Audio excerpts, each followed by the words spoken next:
Hey everyone, hello again. It's Naomi Wolf, and I kind of set myself a goal of reading the 1560 Geneva Bible every day this week and seeing what that does. Um, so thank you and welcome. And if you're following this series, you know that we left off with Leviticus 11. Very intense chapter about the deaths of two of the sons of Aaron, the priest, and because they disobeyed him. And that was actually Leviticus 10 and Leviticus 11. Also quite challenging, as you know, was what God wants us to eat, basically. And the list of pure and impure foods, animals the animals that are pure, tahor, for us to eat, and the animals that are impure, tameh. And we talked a lot about purity versus impurity.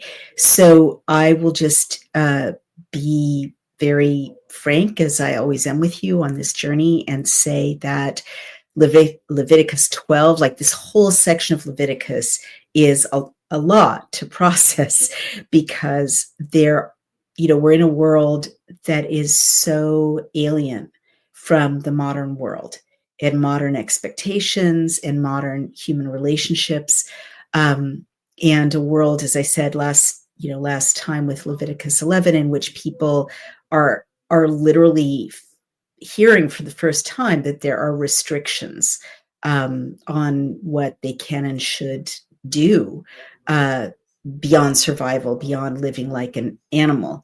There certainly was religion at this time, but the idea of sort of pure and impure as a matter of daily life, for people always to be in relationship with a monotheistic God, that's a totally new idea. It hasn't happened before, to our knowledge, in this world, this ancient world. Yes, there have been some suggestions that some of the pharaohs were worshipped the way we worship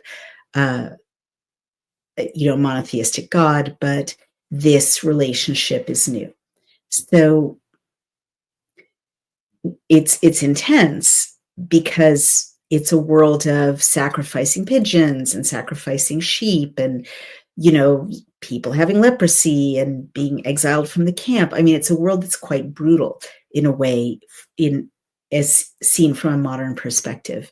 So I'm just acknowledging that, but because of the brutality of it, it almost mattered more that there were these civilizing rules, the Torah, the law, that could distinguish humans from animals, that would distinguish humans from animals, and lead people to aspire beyond just survival, eating whatever, having sex with whomever, being dirty, being unclean, being infectious, all the things that purity laws seem to be intended to address. But above all, over and over, the purity laws seem to be about, God saying, as you remember in the last couple of chapters, be holy because I'm holy. Like, be in a relationship with me. Let's be holy together. You have to be holy. You have to lekadesh yourself in order to be in an intimate relationship with God, me, because, kadoshani, because I am holy. So that's the, relentless theme, here. And really it has been consistently since Genesis, these whole three books. So the chapter we're about to read, I'll just say as a woman, it's quite off-putting, right? In some ways, or it's tough to wrap your brain around because it's about purification after childbirth, and specifically the notion that blood is impure. And this is also true of menstruation, right?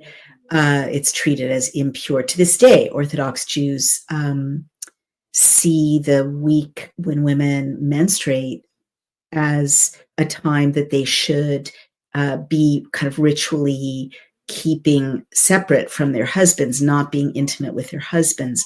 And then when their menstrual cycle is done, there's this very, elaborate ritual, which includes a mikveh, a ritual bath, which is actually quite beautiful.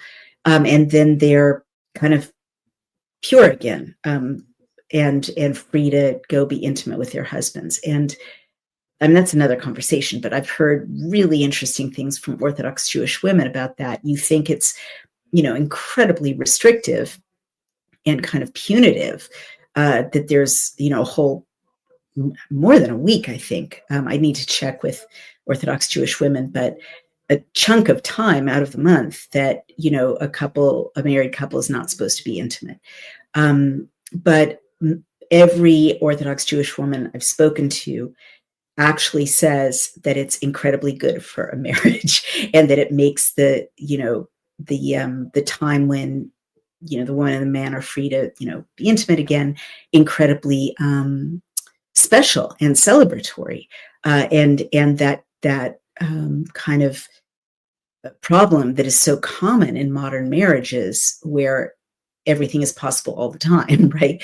Of jadedness really is held at bay by this ritual. So maybe the rabbis or the leaders of the children of Israel were cleverer than one realizes with some of these restrictions, because paradoxically they have the, at least from what I've been told, the lived effect of really being good for families and good for marriage and good for sexuality and intimacy. By the way, I do want to say something about sexuality right now. And for people who are not Jewish, it may seem weird that I'm about to talk about sexuality for a little bit in the context of a reading of the Bible. The Bible is supposed to be so chaste, right? But that's very much a post-Pauline interpolation that's alien to Judaism, meaning the Saul of Tarsus, the disciple of Jesus, who, or the proselytizer on behalf of Jesus, who brought this message of Jesus, in many ways quite changed, to the world. And what I mean by that is, okay, bear with me, I'm giving you a little background. St. Paul, who wrote all the Pauline texts of the New Testament, he was not a Jewish Jew, right? He was a Jew, and he had a dramatic experience of he had been persecuting Christians, and then had an encounter with Yeshua, and then became Yeshua's kind of most famous acolyte and publicist. But he really didn't come from a traditional Jewish background. He came from a Hellenized Jewish background, meaning a very elaborately Greco-Roman culture, not the deeply Jewish culture that Yeshua came from, being a working class, illiterate, probably Jewish man, and certainly not the culture of all of the Judaism that extended from this period in Sinai, when Judaism was just being kind of invented, all the way up to the 1st century AD, Jesus's time. And what I mean by that is, Paul is very critical of sexuality, as you know, and has a lot of restrictions, and says, it's better to marry than to burn, for instance, and is, encourages people to be physically chaste, even married people. And this is a very Hellenistic, actually a Stoic philosophy. It is not Jewish. It is an overlay of Hellenism on his Jewish birth, right? It's culturally incredibly alien from Judaism.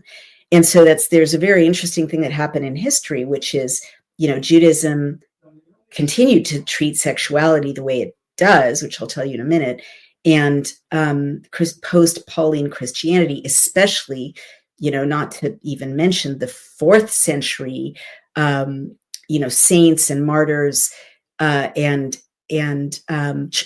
fathers who were very influential philosophers and kind of shaped the early church, but they were chaste, they were celibate, they were like Simon Stylites, they were up on a pillar in the middle of the desert, not eating, not drinking, not having sex with women. And then you get this whole lineage of priests and the church, and the notion of celibacy being the ultimate good, and of course the notion of Mary's virginity.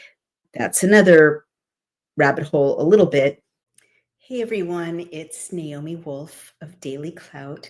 Have you ever wondered why your brain can feel foggy even when you're eating clean and exercising? It might not be burnout, it could be parasites. Groundbreaking research from Dr. Alan MacDonald reveals a direct link between chronic parasite infections and neurological diseases, such as multiple sclerosis. Parasites can cause inflammation, nerve damage, and long-term cognitive decline. More reason to do a full body cleanse at least once a year. The wellness company has a solution for you: ivermectin and mebendazole, the gold standard parasite solution, now combined in one cleanse combo, designed to eliminate harmful invaders and support your immune system naturally. Medical grade, not some trendy herbal gimmick. Fill out a quick intake form and you'll get a 3-month supply shipped straight to your door. Maha is officially here, and the wellness company is making hard to get medications digitally accessible so you can live your best life. Head to dailyclout.health and use code dailyclout to save $60 off plus free shipping on all orders. Cleanse your body today. Get rid of parasites today. Thank you. I don't want to upset anyone, but in the original text, the description of Mary could mean virgin, or it could mean young woman. So I'm not arguing with, the theology of Mary's blessed virginity and Christianity. I respect Christianity. However, what I'm trying to describe is these two religions that came out of the same root, right? The identical root. In some ways, they didn't separate very much, in terms of like the 10 Commandments and, one God and so on. But in terms of how sexuality was treated, totally different. And, to this day, my husband's Roman Catholic, and he jokes about, the kind of complex kind of guilt and shame messages that, Catholic children can be brought up with. I'm not saying everyone. And every Christian sect has a variation of the kind of critical approach to sexuality, suspicious, I would say, approach to sexuality, even within marriage, that descends from, St. Paul and his philosophy of Stoicism and the valorization of celibacy. No disrespect to Christianity, but I'm now going back to this early iteration of what would become Judaism, all the way through the millennia till Jesus's birth, and then the 2 millennia, after the destruction of the temple, right to this present day. Judaism doesn't have that tradition. It really doesn't. In fact, it has a very, I would say, opposite tradition around sexuality, and it certainly is not endorsing, adultery. I mean, very bad, right? It's in the 10 Commandments: don't commit adultery, or threesomes, or promiscuity. And a lot of bad things happen to people who have sex outside of marriage in the Hebrew Bible. We'll get to those. However, Judaism is very, very, very, very enthusiastic about sex within marriage. and sees it as a blessing and as a gateway to higher, intimacy with God, even, and as a metaphor for the union between masculine and feminine in the universe and in God's creation. And even there's a notion that there's a feminine aspect to God, Shekhinah, which is metaphorized sometimes with this metaphor of the sacred union of the couple. The Shabbat herself, the Sabbath, is represented as a bride, as I mentioned, and the joy of the coming of the Sabbath bride is, a metaphor for, intimacy, union, physical union, or physical union is a metaphor for the Sabbath. So it's very much thumbs up to sex within marriage in Judaism, all the way back to this desert people wandering around trying to figure out where they're going, listening to Moshe. There's nothing but positive recognition, celebration of sex within specific confines of marriage, right? And one of the confines is what I just told you about, the kind of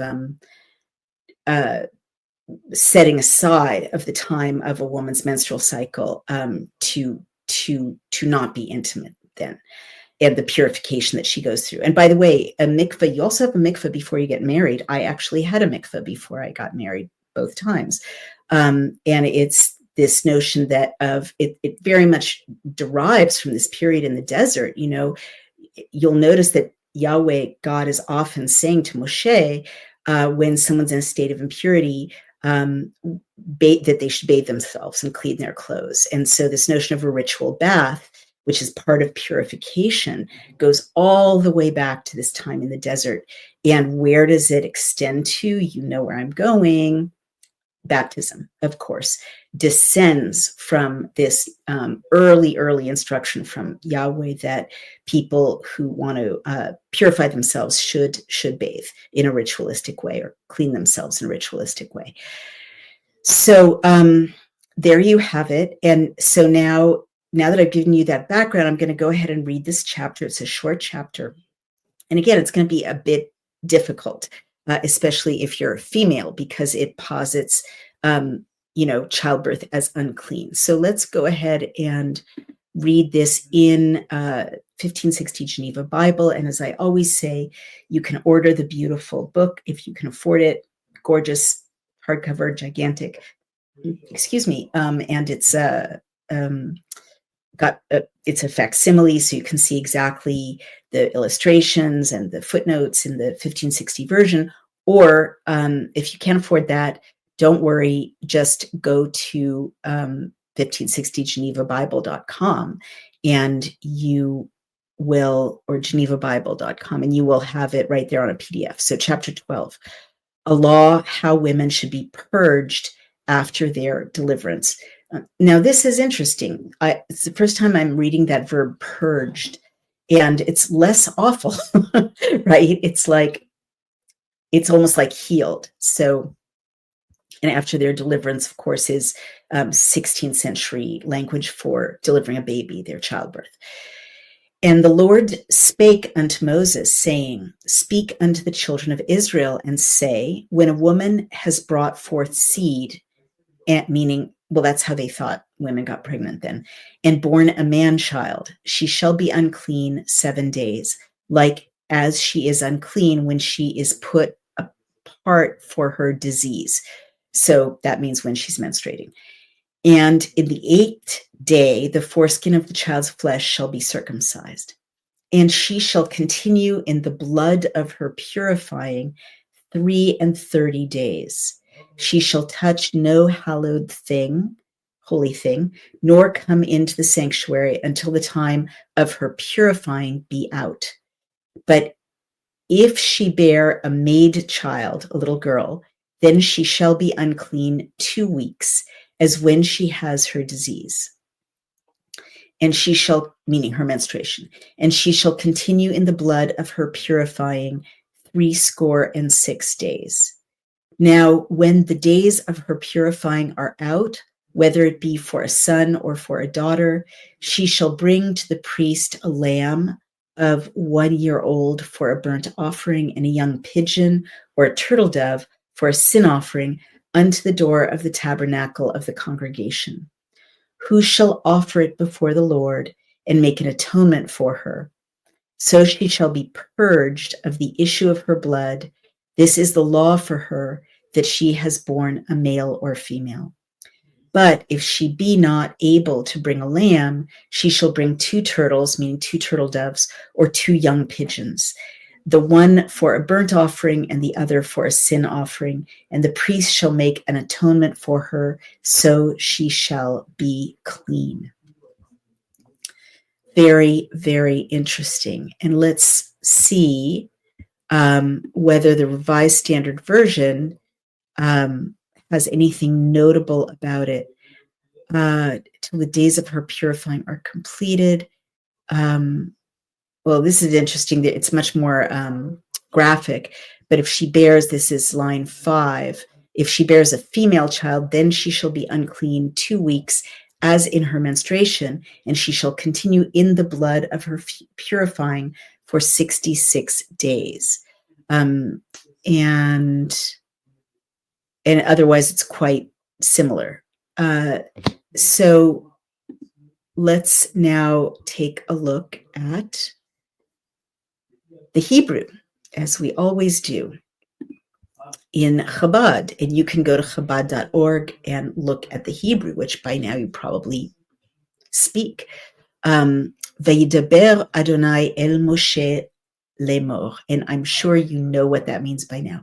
And spoke God toward Moshe to say, Daber, and you remember that play always of Yedaber, Daber, speak, thing, right? Daber, speak, El Bnei Israel, toward the children of Israel, Lomar, to say, Isha ki tazria, a woman who, tazria, a zaroa is a seed, so it is a woman who seeds, like a verb, right?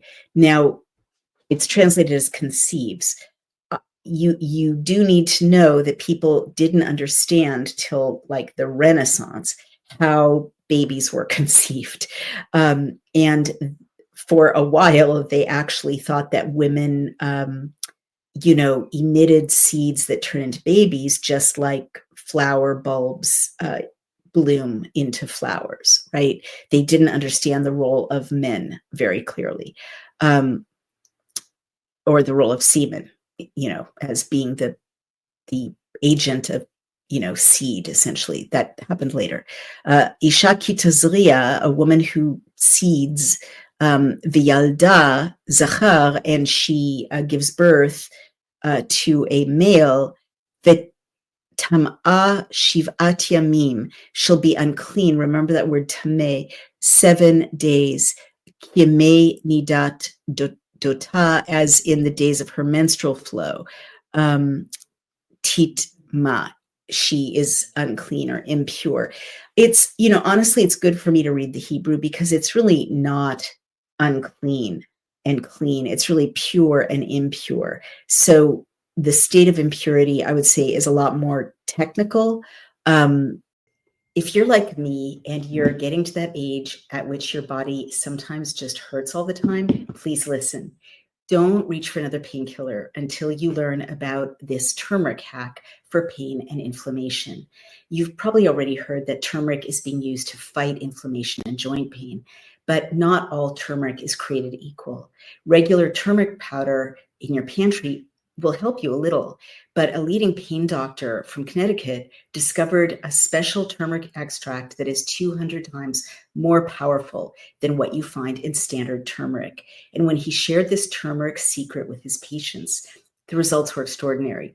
This turmeric extract attacks pain at the source, turning it off like a light switch, so that pain not only often goes away, but stays away.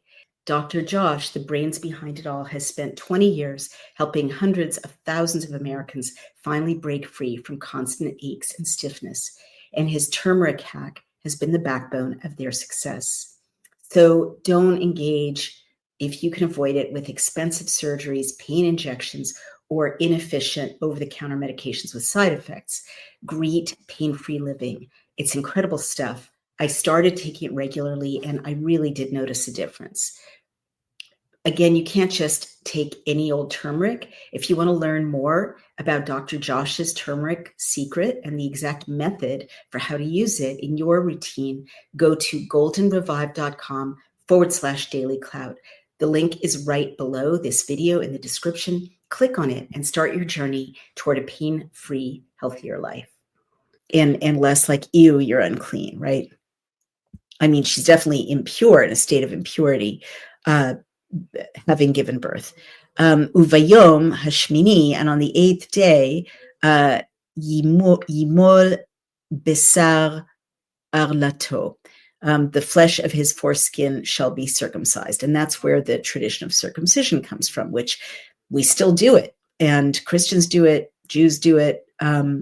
It's a huge part of the debate that will happen when Yeshua, appears on the earth, and his followers, especially in Paul's writing, debate being circumcised, because non-Jews didn't want to be circumcised, understandably enough, but they wanted to follow Yeshua. So it was very much a flashpoint.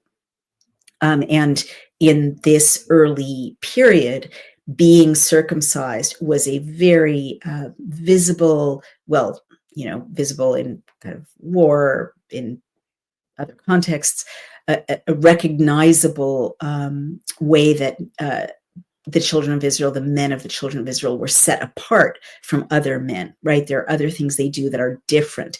And this is definitely a theme. God is saying to the children of Israel that there are a bunch of things he wants them to do to set them apart from all the people around them who are worshiping Baal and throwing their babies in the fire and, eating anything and having sex with anyone and having sex with slaves and, being kind of gross. So circumcision is one of those things that God asks for. And we still do it, right? It's fascinating. And it derives from this. And if you're circumcised, this chapter is, I think it's the first that, no. There was some in Exodus mention of circumcision, but this is, here are the details. On the 8th day, you're circumcised. Shloshim yom, and for 30 days, ushloshet, and 3 yamim, days, teshev bidmei tahara. She will really sit in the bloods of purity. So this is so interesting. I was always taught that this section was about impurity. The blood makes you impure, but here it's saying in the bloods of purity. Bechol kodesh lo tiga, in all that is holy. Bechol kodesh lo tiga. You remember the word kodesh. In everything that is holy, she shouldn't touch. She mustn't touch. Ve'el hamikdash, and to the mikdash, the holy of holies, the tent of meeting, same root, kadosh mikdash, lo tavo, she's not to come, ad mlot yemei tehara, until the fullness of the days of her purification. In other words, until they've been completed. So in the original Hebrew, it's not about impurity. It's about purity. She's purifying herself. Ve'im nekeva, and if a female, teled, she gave birth to, the root is yeled, which is child or boy, but in this case, childbirth, right? Teled. Vetam'a shvuim, she'll be unclean, right? You remember tameh. Shvu'ayim, 2 weeks. Shavua is a week. Ke nidata, like when she's menstruating. Veshishim yom vesheshet, and 60 days and 6 yamim. Tishev al dmei tehara, she will sit on the bloods of purity or purification. So that's really interesting. The way I was taught about this section, and I'm sorry to keep interrupting myself, but it's fascinating to me. I didn't expect to be this interested. The way this section was taught to me, it was very much with a feminist slant, very critical. This was presented by not Orthodox Jews to me, by kind of feminist women who were kind of upset about how they read the treatment of Jewish women or women and the children of Israel in this section. It was taught to me that Judaism, was patriarchal religion that sent women away to be all by themselves after childbirth or when they were menstruating, and treated them as unclean. It's fascinating to read and you get that in the Revised Standard Version, but in the Hebrew, it's about the bloods of purity. So definitely it's about women recovering from bleeding, right? Like that is definitely an unclean state to be bleeding in this culture. But the process that this woman is going through after having a baby is one of being purified, including the blood of purification. So that it's totally different. I can't believe how different it is. It's like patriarchal translations introduced this misogyny, but it's not so it's not so misogynistic in the original. She'll remain in the blood of purity. And remember, she's nursing a baby. So the other thing to think about, and people have kind of explained this to me who are Orthodox women, is it's hard to give birth, God knows. And definitely in the middle of the desert with no anesthetic and little understanding of, hygiene, it would have been difficult and dangerous to give birth. And in the other cultures around the children of Israel, men wouldn't hesitate to have intercourse with women as soon as possible if they wanted to after the women gave birth. So that is really hard on a woman, right? And she's also, nursing and she's recovering from childbirth. So it's been explained to me that this is also a very compassionate passage for women because it keeps them from having to, in these days, marital rape wasn't even a legally wrong. If you were married to a man, you were basically his chattel. He owned you and he could use you sexually any way he wanted. And you really couldn't say no. It wasn't, that came much, much later in human civilization. But this is a way to kind of put a protection in a way around a woman who's recovering from childbirth and nursing a baby and giving her a month or 2 months, depending, to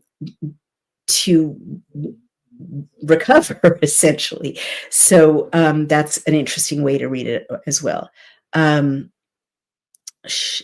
okay, ube mlot yemei tehara, and when the days of her purification have been completed. No, it's even, and in the fulfillment of the days of her purity, right? So really, these days of being set apart are days of purity, not of impurity. Leven o labat, whether it's to a son or a daughter, tavi keves, she'll bring a sheep, ben shnato, in its first year, leola u venyona, as a burnt offering, and a young dove, or tor, or turtle dove, lechetat, as a sin offering. And that root chet is there, and it can mean sin, but it can also mean miss the mark, right? El petach ohel moed, to the opening of the tent of meeting, el hakohen, toward the priest. Vehikrivu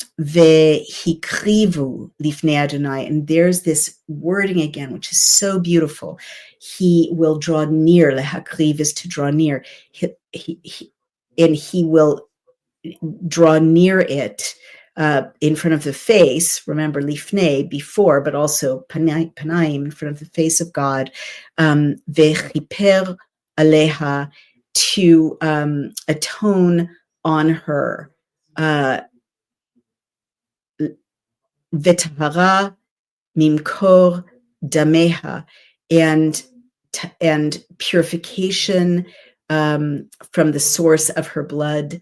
Zot Torat ha yoledet. This is the law of childbirth, childbirthing, lezachar or lenekeva, to a male or to a female.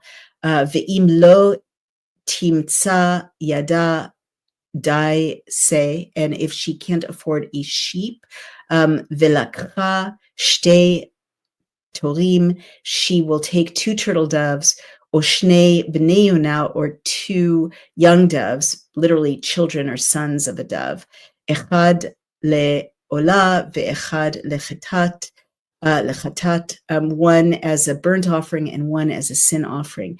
Vechiper aleha hakohen, and the Kohen will atone upon her, vitahera, and she will become clean. So interestingly different than the Revised Standard Version.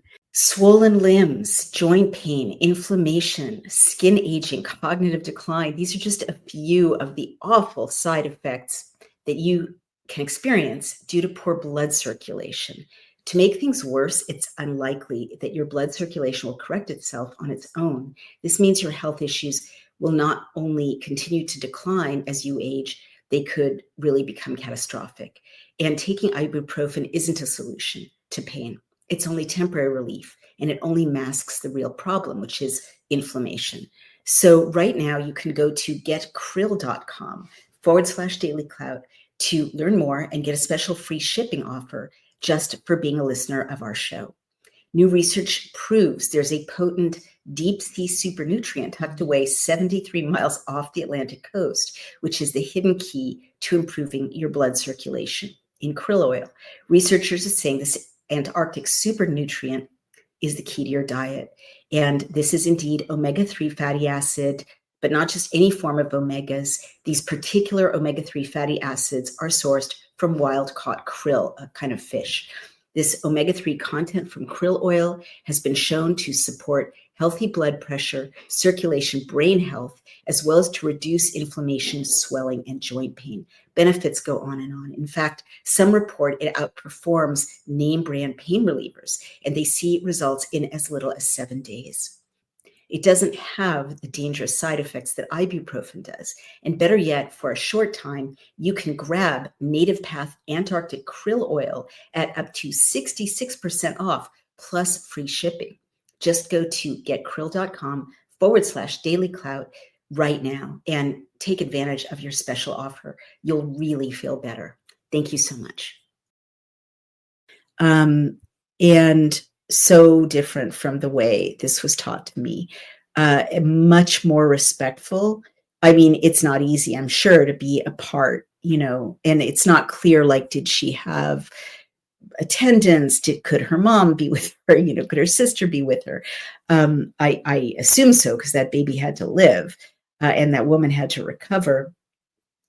So it does seem like it's, and I'm a little bit reading between the lines, it does seem like it's kind of a woman's world, that, world apart of women that you get to be in, that the law of childbirth, right? And it's so nice that there is a law of childbirth. I can't believe I'm saying this, because this section has been taught to me my whole life as if it's the worst thing that could ever happen to women, or one of the most insulting things. And the original is so different. But it does seem as if a woman who's just given birth gets to, rest, right? Surrounded by women, and not have to cook, clean, look after her, husband, look after the other children. It does seem as if she's being given, by these circumstances, what every new mom really craves.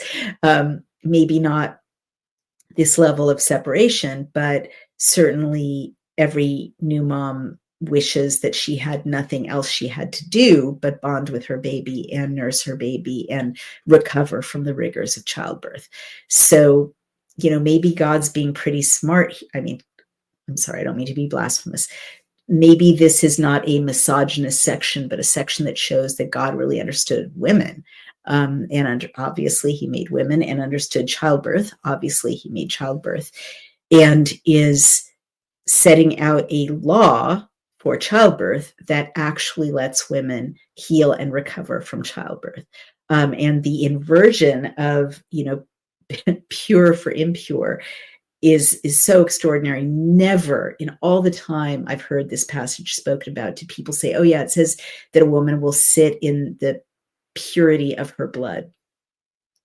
It literally never. It's all about impurity, the way it was described to me. And I kind of want to see the Revised Standard Version and see if that says pure or impure. Levitic, bear with me. I just want to check. RSV, she shall be unclean for 7 days. This is the Revised Standard Version. She shall be unclean for 2 weeks. And yeah, this is kind of awful. This says, she shall continue in the blood of her purifying. Whereas in the Hebrew, it's literally, shall continue in the tameh, in the bloods of her pureness. And those are different sensibilities. In the Revised Standard Version, she is impure, right? And make atonement for her, then she shall be clean from the flow of her blood. This is the law for her who bears a child, either male or female. It's a much more misogynist wording, in my view, in the Revised Standard Version, because, this says this is the law for her who bears a child, like she's subject to a law. Whereas in the Hebrew, it says this is the law of childbirth. It's much more dignified. And the other thing that's a different translation, not, much more negative about childbirth and about the woman. This says at the end, line 8, and the priest shall make atonement for her, and she shall be clean, like she's committed a sin. Whereas in the Hebrew, it's he atones upon her. It's like he effects atonement on her. It's like the priest is kind of healing the separateness that she's been through. I'm not sure why it's atonement. I'm not. I mean, that is still pretty tough. But it's not like atoning on her, like ritualistically, is much more positive than Revised Standard Version, than atoning for her. The priest shall make atonement for her, is what it says in the Revised Standard Version. And so she shall be clean. And v'tehera, in the Hebrew, it's and she purifies. Whereas in the Revised Standard Version, it's and she shall become, and she shall be clean. And so in the Hebrew, she's in the process of purifying. She doesn't need the priest, like he's helping with the ritual, but she's in the process of purifying. She's purifying, becoming pure. So I don't know if you can tell me in the comments if you can tell the quite different flavor of that. It's not like, ew, you're so gross. The priest has to make you clean because you're disgusting and you've sinned, and go over there in the bad girl corner. It's not like that at all. It's in the Hebrew, it's about you've given birth, you've got to rest, you've got to be separate, you've got to recover, and you're not tahor, because blood is not tahor, even with the we'll get to ritual slaughter of kosher meat, but blood is impure always, right?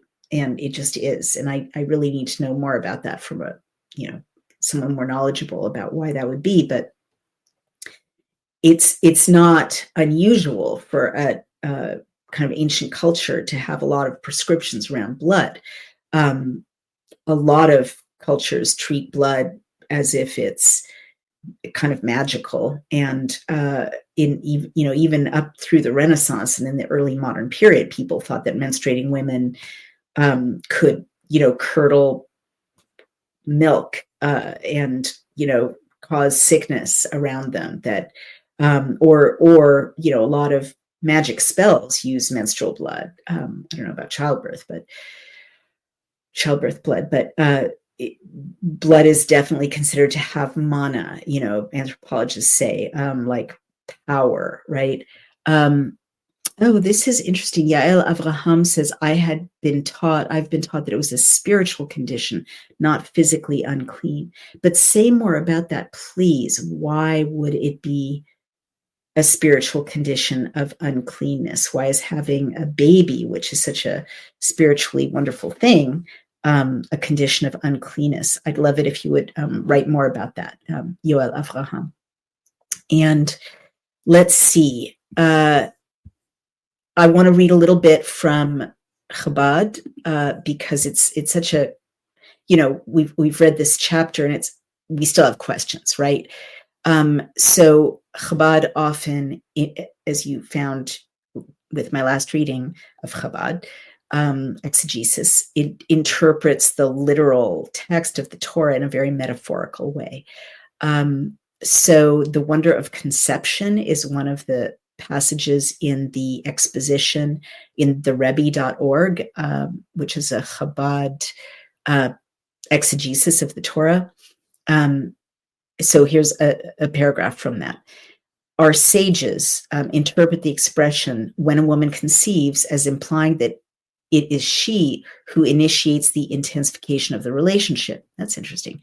Similarly, in the analog, the implication is that man does not merely respond to God.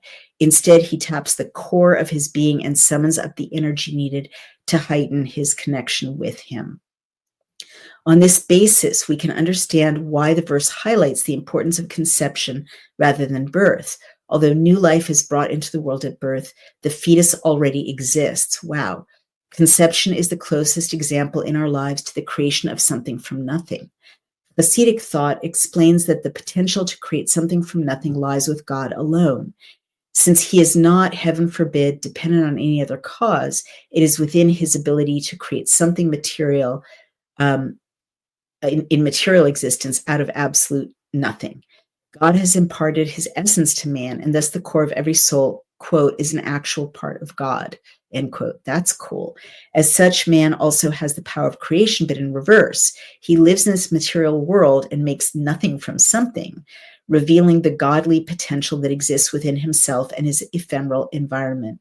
This is the power of conception possessed by, quote, the woman, mankind. So here in this exegesis, we're going back to what I said before I read the chapter, which is often in Judaism, certainly also in Christianity, many of the saints wrote poetry about this. Humanity is described as kind of the bride or the woman, and God is has the male role, and there's a union between them that's romantic and even kind of, I don't want to say sexual because that's reductive, but the metaphor is a sexual union, a consummation, right? So this is the power of conception possessed by the woman, mankind. Through the expression of this potential, we become God's partner in creation, fashioning the world into a dwelling for him. And so that's, a very metaphorical reading of this passage. But it's basically really interesting to me as a woman and as a feminist critic, because basically Chabad is saying the role of the pregnant woman or the woman who's given birth is so important that all of humanity is like a woman who is, manifesting what God is bringing forth within humanity, the way a husband helps to bring forth what's within a pregnant woman. So, and by the way, many mystical saints in the Christian tradition, I believe, especially Hildegard of Bingen, Teresa of Avila, saw the soul as feminine, and Jesus or God as uniting the way a husband and wife unite in this highly romantic and sexualized way. I'm not being literal. It's like a union, right? So Yoel Avraham, he did follow up. Thank you. Unclean is a horrible English translation. Thank you. We don't have an English word to accurately describe this spiritual state. Thank you. So the word is tameh, right? That's what we're talking about. And it's badly translated as unclean when he's right. He's totally right. It's about not being in a state of spiritual alignment, right? And that you have to go through kind of a ritual process or an initiation process in many of these chapters to be tahor, in a state of purity that is spiritual, where God can hang out with you. Is that closer? Is that closer to what you were saying, Mr. Avraham? That certainly makes sense to me. And it's 1,000% correct that unclean is it's not the right word. That's the best I can do. That it's tameh. It's like, remember when I said in Judaism there's and dating back to this period with the children of Israel in the desert, and I always stress that because Judaism hasn't been invented yet. Essentially, it's kind of coming into being in real time as we read. But remember I said there's this essential kind of DNA in Judaism, right? Descending from this time in the Torah, I should say, between Kodesh v'chol, right? Between that which is holy and that the everyday, the poorly translated as profane, the kind of ordinary, the not holy. And I told you it's kind of humanity's job, according to God, pardon me, in these chapters, to learn how to make chol into kodesh, right? To sanctify, to purify. And this is not, again, I've talked about this, but it's so important in Christianity. No disrespect, but our Western tradition of Christianity, that's the priest's job, right? To elevate, to make sacred, to bless. But in Judaism, no, that is your job, right? And so I also think Yeshua was telling everyone, hey, it's your job to, let's go back to the Torah. It's your job to make things holy, to bring the kingdom of heaven. He was saying something very rooted in the Jewish tradition. So in that, keeping in mind that central DNA of Judaism is that division between, profane or ordinary and holy, and that our job is always to get closer to the holy, to do the holinessing, right? There's no verb in English to the holy making, right? Boy, there's so many missing verbs in English that exist in Hebrew. But by the same token, our job is to make pure, right? To letaher.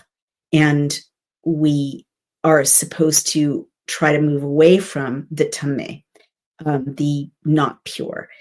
I think not pure is better than unclean. I don't know if you agree with that, Yoel Avraham, but I just want to say that because that's what, if you keep that in mind, this chapter really does make sense, right? I don't know why childbirth is considered tameh. I really don't. I wish I did. And I would love if someone has some exegesis that can help explain it, please post it or send it to me. I'll need to find out more about that. But for whatever reason, and it could be just this very basic, ancient society blood taboo, right? Or very often primitive cultures or early early cultures have a barrier around what are called liminal states. And a liminal state, like you're pregnant and then you have a baby, right? A liminal state is when you're crossing from one state to another. Or, you're alive and then you're dead, right? That's a liminal state. Or you're single and then you're married, right? That's a liminal state. These major changes in your condition. Well, what could be more of a liminal state than having, going from pregnant through the process of childbirth and then recovering from childbirth and having a baby? So it could be, that the separateness, the tameh quality of childbirth and recovering from childbirth is, simply has to do with that. It's an altered state. It's a separate state. I literally need to find a feminist exegete to help me understand, or even a rabbi who will speak frankly to me about this, from the Orthodox tradition. But I will just leave it by saying, in the Hebrew, you're not unclean. You're in the state that's not pure, which is different. It's more like everyday, ordinary, not able to join in the sacred context at the Temple of Meeting, for reasons we don't have in this chapter. So that's it. That's what we've got. That's what I've shared with you. It's a short chapter. Let's see if there are any other comments that I should share with you. Lots of spam and weird bot commentary. Dave Whitehead says, "Hi, Miss Wolf. Do you read only the Geneva Bible?" Well, in these readings, as you all may know who follow them, we actually read 3 versions of the same text. We read the 1560 Geneva Bible, and I chose that because the people who've come along this journey know this, but I'll just share it anyway for the people who have just joined us. The 1560 Geneva Bible is a very accurate English translation, and it's also, it comes out of a tradition which is very much like, the tradition of the Torah, I would say, in which the Protestant reformers who fled to Geneva, Switzerland, where it was safe to translate, make this translation from the Hebrew, were driven by the wish to bring the word of God, the literal, actual word of God, the Torah, to everyone. As one of them famously said, he wanted to make it possible for any shepherd boy or plow boy to read the word of God. And so they translate it very accurately, but they also have very kind of down-to-earth commentary and footnotes. And so I mentioned that because it's the Puritans' Bible, it's Shakespeare's Bible. And because of this constant message they wanted to transmit, not to invent, it's there in the text, as you see, but to manifest in English, I think that drove the Puritans to be able to, leave England and go to a whole new continent and start a city on a hill and defy the greatest, colony, the greatest power on earth at that time, which is England, and so on. And it was Shakespeare's Bible. He wrote some of the greatest works in English that anyone's ever written, if not the greatest. And it was Jefferson's Bible, and Jefferson, helped to create the core philosophy of the United States of America. So I think when you read the Geneva Bible, which is so different from later English translations, which is why I read the Revised Standard Version as a contrast, right? You really see, wow, how are these people so brave and so confident and so imaginative? It's because in the Torah and in the Geneva Bible, God is, right next to them, and with them. And, I always think of that line I mention over and over when Moshe in Exodus is saying, God, don't choose me to engage in this act of leadership of getting people out of Egypt and out of slavery. Um, I'm not a good speaker, and God says, I made your mouth. Like, I'll never forget that, because that's it in a nutshell, right? Like, God's so close and so intimate. Come on, I made your mouth. I know who you are. So that's why I read the 1560 Geneva Bible. The other thing is it's translated from the Hebrew instead of other later Bibles, and even I think earlier Bibles that were translated from Greek and Latin. And as a result, the Geneva Bible has that flavor of Judaism and of the Hebrew, whereas the Greek and Latin derived translations into English go through the language of Hellenism and Stoicism and all the things that I described to you, which are not Jewish, right? They're very interesting. They're very valuable. They created, our Western tradition, but they're not Jewish. And in some ways they're quite antithetical to Judaism and specifically these themes of, very much more of a, humans are gross, humans are unclean, as I mentioned, sex is unclean, the theocratizing of the language, that the institutional churchiness of the language comes later, and it definitely comes via the Greek and Latin, and it's not there in the Geneva Bible, which is translated straight from the Hebrew. So that's why I read those. And then and then I read the Chabad text in Hebrew, because I think Hebrew is an absolutely magical language. And I hope on this journey you've seen some examples of that, like words that just, there's no way to explain how they have like triple meanings that are perfect in one sentence, right? Or how you can have 3 iterations of the same root in a single sentence that all make sense.